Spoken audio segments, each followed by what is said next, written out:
J'ai organisé une fête pour les 10 ans de mon fils et j'ai invité ma famille. Personne n'est venu. J'avais passé des semaines à tout préparer.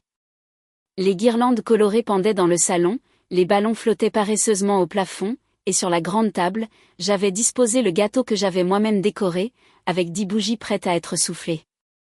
Mon fils, Thomas, portait sa chemise préférée, celle avec les petits avions bleus. Il tournait autour de moi, impatient, le regard brillant d'espoir. Depuis le matin, il demandait toutes les 10 minutes si ses cousins allaient bientôt arriver, si mamie avait trouvé le bon train, si tonton Paul allait apporter son appareil photo. Je lui répondais que oui, qu'il ne tarderait pas, qu'il devait sûrement être coincé dans les embouteillages. Mais au fond, une petite inquiétude commençait à s'installer en moi.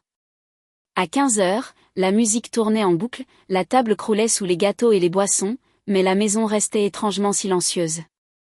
J'ai vérifié mon téléphone, aucun message, aucun appel. Le soleil entrait par la fenêtre, découpant des ombres sur les murs, comme si le temps lui-même se moquait de nous. Thomas s'était assis sur le canapé, tenant un ballon entre ses doigts. Son sourire s'effaçait lentement, remplacé par une expression que je n'oublierai jamais, celle d'un enfant qui comprend, pour la première fois, que les promesses des adultes ne valent pas toujours grand-chose. J'ai essayé de rallumer la joie, j'ai lancé les jeux, ouvert les cadeaux avec lui, ri plus fort que d'habitude. Il riait aussi, un peu, pour me faire plaisir. Mais je voyais bien dans ses yeux qu'il comptait le nombre de chaises vides.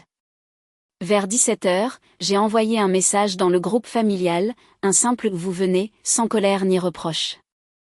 Les réponses sont arrivées au compte-gouttes, toutes identiques dans leur froideur, un empêchement de dernière minute, une fatigue soudaine, un oubli.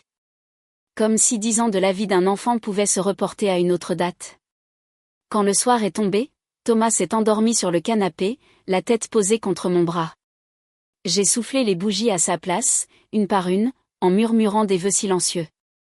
J'ai compris à cet instant que la famille ne se résume pas aux liens du sang, mais à ceux qui choisissent d'être là, vraiment là, même pour les petits moments. Le lendemain, j'ai imprimé les photos que nous avions prises, juste lui et moi, au milieu des ballons dégonflés.